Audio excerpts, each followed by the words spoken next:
नमस्कार। आइए सुनते हैं प्रेमचंद जी द्वारा लिखित कहानी विध्वंस। जिला बनारस में बीरा नाम का एक गांव है। वहाँ एक विधवा वृद्धा संतानहीन गोड़िन रहती थी जिसका भुनगी नाम था। उसके पास एक धूर भी जमीन न थी और न रहने का घर ही था। उसके जीवन का सहारा केवल एक भाड़ था। गांव के लोग प्रायः एक बेला चबेना या सत्तू पर निर्वाह करते ही हैं, इसलिए भुनगी के भाड़ पर नित्य भीड़ लगी रहती थी। वह जो कुछ भुनाई पाती वही भून या पीस कर खा लेती और भाड़ ही की झोपड़ी के एक कोने में पड़ रहती। वह प्रातःकाल उठती और चारों ओर से भाड़ झोंकने के लिए सूखी पत्तियां बटोर लाती। भाड़ के पास ही पत्तियों का एक बड़ा ढेर लगा रहता था। दोपहर के बाद उसका भाड़ जलता था, लेकिन जब एकादशी या पूर्णमासी के दिन प्रथानुसार भाड़ न जलता या गांव के जमींदार पंडित उदयभान पांडे के दाने भुनने पड़ते, उस दिन उसे भूखे ही सो रहना पड़ता था। पंडित जी उससे बेगार में दाने ही न भुनवाते थे, उसे उनके घर का पानी भी भरना पड़ता था और कभी कभी इस हेतु से भी भाड़ बंद रहता था। वह पंडित जी के गांव में रहती थी, इसलिए उन्हें उससे सभी प्रकार की बेगार लेने का अधिकार था। उसे अन्याय नहीं कहा जा सकता। अन्याय केवल इतना था कि बेगार सूख ही लेते थे। उनकी धारणा यह थी कि जब खाने ही को दिया गया तो बेगार कैसी। किसान को अधिकार है कि बैलों को दिन भर जोतने के बाद शाम को खूंटे से भूखा बांध दे। यदि वह ऐसा नहीं करता तो यह उसकी दयालुता नहीं है, केवल अपनी हित चिंता है। पंडित जी को उसकी चिंता न थी, क्योंकि एक तो भुनगी दो एक दिन भूखे रहने से मर नहीं सकती थी, और यदि दैवयोग से मर भी जाती तो उसकी जगह दूसरा गोड़ बड़ी आसानी से बसाया जा सकता था। पंडित जी की यही क्या कम कृपा थी कि वह भुनगी को अपने गांव में बसाए हुए थे। चैत का महीना था और संक्रांति का पर्व। आज के दिन नए अन्न का सत्तू खाया और दान दिया जाता है। घरों में आग नहीं जलती। भुनगी का भाड़ आज बड़े जोरों पर था। उसके सामने एक मेला सा लगा हुआ था। सांस लेने का भी अवकाश न था। ग्राहकों की जल्दबाजी पर कभी कभी झुंझला पड़ती थी कि इतने में जमींदार साहब के यहाँ से दो बड़े बड़े टोकरे अनाज से भरे हुए आ पहुँचे और हुक्म हुआ कि अभी भून दे। भुनगी दोनों टोकरे देखकर सहम उठी।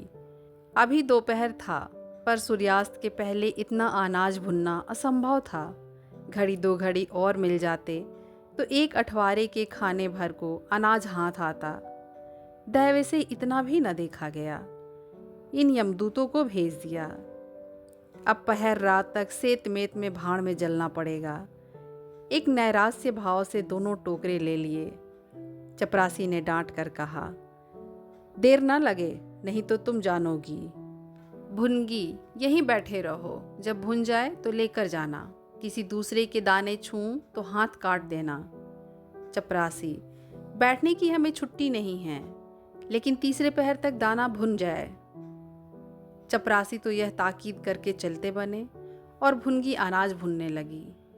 लेकिन मन भर अनाज भुनना कोई हंसी तो थी नहीं। उस पर बीच बीच में भुनाई बंद करके भाड़ भी झोंकना पड़ता था। अतएव तीसरा पहर हो गया और आधा काम भी ना हुआ। उसे भय हुआ कि जमींदार के आदमी आते होंगे, आते ही गालियां देंगे, मारेंगे। उसने और वेग से हाथ चलाना शुरू किया। रास्ते की ओर ताकती और बालू नाद में छोड़ती जाती थी, यहाँ तक कि बालू ठंडी हो गई। सेवड़े निकलने लगे। उसकी समझ में न आता था क्या करे। न भूनते बनता था, न छोड़ते बनता था। सोचने लगी, कैसी विपत्ति है। पंडित जी कौन मेरी रोटियां चला देते हैं, कौन मेरे आंसू पोंछ देते हैं। अपना रक्त जलाती हूँ तब कहीं दाना मिलता है, लेकिन जब देखो खोपड़ी पर सवार रहते हैं। इसीलिए ना कि उनकी 4 अंगुल धरती से मेरा निस्तार हो रहा है। क्या इतनी सी जमीन का इतना मोल है? ऐसे कितने ही टुकड़े गांव में बेकाम पड़े हैं, कितनी बकरियां उजाड़ पड़ी हुई हैं।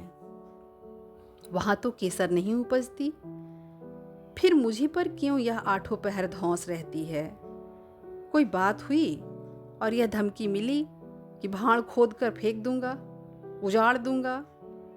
मेरे सिर पर भी कोई होता तो क्या बौछारें सहनी पड़ती? वह इन्हीं कुत्सित विचारों में पड़ी हुई थी कि दोनों चपरासियों ने आकर कर्कश स्वर में कहा, क्यों री, दाने भुन गए? भुनगी ने निडर होकर कहा, भुन तो रही हूं, देखते नहीं? चपरासी, सारा दिन बीत गया और तुमसे इतना अनाज न भुना गया? यह तो दाना भून रही है कि उसे चौपट कर रही है? यह तो बिल्कुल सेवड़े हैं, इनका सत्तू कैसे बनेगा? हमारा सत्यानाश कर दिया। देख तो आज महाराज तेरी क्या गति करते हैं। परिणाम यह हुआ कि उसी रात को भाड़ खोद डाला गया और वह अभागिनी विधवा निरावलंब हो गई। भुनगी को अब रोटियों का कोई सहारा न रहा। गांव वालों को भी भाड़ के विध्वंस हो जाने से बहुत कष्ट होने लगा। कितने ही घरों में दोपहर को दाना ही न मयस्सर होता। लोगों ने जाकर पंडित जी से कहा कि बुढ़िया को भाड़ जलाने की आज्ञा दे दीजिए, लेकिन पंडित जी ने कुछ ध्यान न दिया। वह अपना रोब न घटा सकते थे। बुढ़िया से उसके कुछ शुभचिंतकों ने अनुरोध किया कि जाकर किसी दूसरे गांव में क्यों नहीं बस जाती, लेकिन उसका हृदय इस प्रस्ताव को स्वीकार न करता। इस गांव में उसने अपने अधीन के 50 वर्ष काटे थे। यहाँ के एक एक पेड़ पत्ते से उसे प्रेम हो गया था। जीवन के सुख दुख इसी गांव में भोगे थे। अब अंतिम समय वह इसे कैसे त्याग दे, यह कल्पना ही उसे संकट में जान पड़ती थी। दूसरे गांव के सुख से यहाँ का दुख भी प्यारा था। इस प्रकार एक पूरा महीना गुजर गया। प्रातःकाल था। पंडित उदयभान अपने 2-3 चपरासियों को लिए लगान वसूल करने जा रहे थे। कारिंदों पर उन्हें विश्वास न था। नजराने में, डांड बांध में, रसूम में वह किसी अन्य व्यक्ति को शरीक न करते थे। बुढ़िया के भाड़ की ओर ताका तो बदन में आग सी लग गई। उसका पुनरुद्धार हो रहा था। बुढ़िया बड़े वेग से उस पर मिट्टी के लोंदे रख रही थी। कदाचित उसने कुछ रात रहते ही काम में हाथ लगा दिया था और सूर्योदय से पहले ही उसे समाप्त कर देना चाहती थी। उसे लेस मात्र भी शंका न थी कि मैं जमींदार के विरुद्ध कोई काम कर रही हूँ। क्रोध इतना चिरजीवी हो सकता है, इसका समाधान भी उसके मन में न था। एक प्रतिभाशाली पुरुष किसी दीन अबला से इतना कीना रख सकता है, उसे उसका भी ध्यान न था। वह स्वभावतः मानव चरित्र को इससे कहीं ऊंचा समझती थी। लेकिन हाँ, हतभागिनी, तूने धूप में ही बाल सफ़ेद किए। सहसा उदयभान ने गरज कर कहा, किसके हुक्म से? भुनगी ने हक बका कर देखा तो सामने जमींदार महोदय खड़े हैं। उदयभान ने फिर पूछा, किसके हुक्म से बना रही है? भुनगी डरते हुए बोली, सब लोग कहने लगे बना लो, तो बना रही हूँ। उदयभान, मैं अभी इसे फिर खुदवा डालूंगा। यह कह उन्होंने भाड़ में एक ठोकर मारी। गीली मिट्टी सब कुछ लिए दिए बैठ गई। दूसरी ठोकर नाद पर चलाई, लेकिन बुढ़िया सामने आ गई और ठोकर उसकी कमर पर पड़ी। अब उसे क्रोध आया। कमर सहलाते हुए बोली, महाराज, तुम्हें आदमी का डर नहीं है तो भगवान का तो डर होना चाहिए। मुझे इस तरह उजाड़ कर क्या पाओगे? क्या इस 4 अंगुल धरती में सोना निकल आएगा? मैं तुम्हारे ही भले की कहती हूँ। दीन की हाय मत लो, मेरा रोआ मत दुखी करो। उदयभान, अब तो यहाँ फिर भाड़ न बनाएगी। भुनगी, भाड़ न बनाऊंगी तो खाऊंगी क्या? उदयभान, तेरे पेट का हमने ठेका नहीं लिया है। भुनगी, टहल तो तुम्हारी करती हूँ, खाने कहाँ जाऊं? उदयभान, गांव में रहोगी तो टहल करनी पड़ेगी। भुनगी, टहल तो तभी करूंगी जब भाण बनाऊंगी, गांव में रहने के नाते टहल नहीं कर सकती। उदयभान, तो छोड़कर निकल जा। भुनगी, क्यों छोड़कर निकल जाऊं? 12 साल खेत जोतने से आसामी काश्तकार हो जाता है। मैं तो इस झोंपड़े में बूढ़ी हो गई। मेरे सास ससुर और उनके बाप दादे इसी झोंपड़े में रहे। अब इसे यमराज को छोड़कर कोई और मुझसे नहीं ले सकता। उदयभान, अच्छा तो अब कानून भी बघारने लगी। हाथ पैर पड़ती तो चाहे मैं रहने भी देता, लेकिन अब तुझे निकालकर तभी दम लूँगा। चपरासियों से अभी जाकर उसके पत्तियों के ढेर में आग लगा दो, देखे कैसे भाण बनता है। एक क्षण में हाहाकार मच गया। ज्वाला शिखर आकाश से बातें करने लगा। उसकी लपटें किसी उन्मत्त की भांति इधर उधर दौड़ने लगीं। सारे गांव के लोग उस अग्नि पर्वत के चारों ओर जमा हो गए। भुनगी अपने भाण के पास उदासीन भाव में खड़ी यह लंका दहन देखती रही। अकस्मात वह वेग से आकर उसी अग्निकुंड में कूद पड़ी।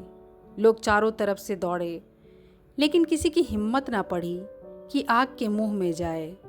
क्षण मात्र में उसका सूखा हुआ शरीर अग्नि में समाविष्ट हो गया। उसी दम पवन भी वेग से चलने लगा। ऊर्ध्वगामी लपटें पूर्व दिशा की ओर दौड़ने लगीं। भाण के समीप ही किसानों की कई झोपड़ियां थीं।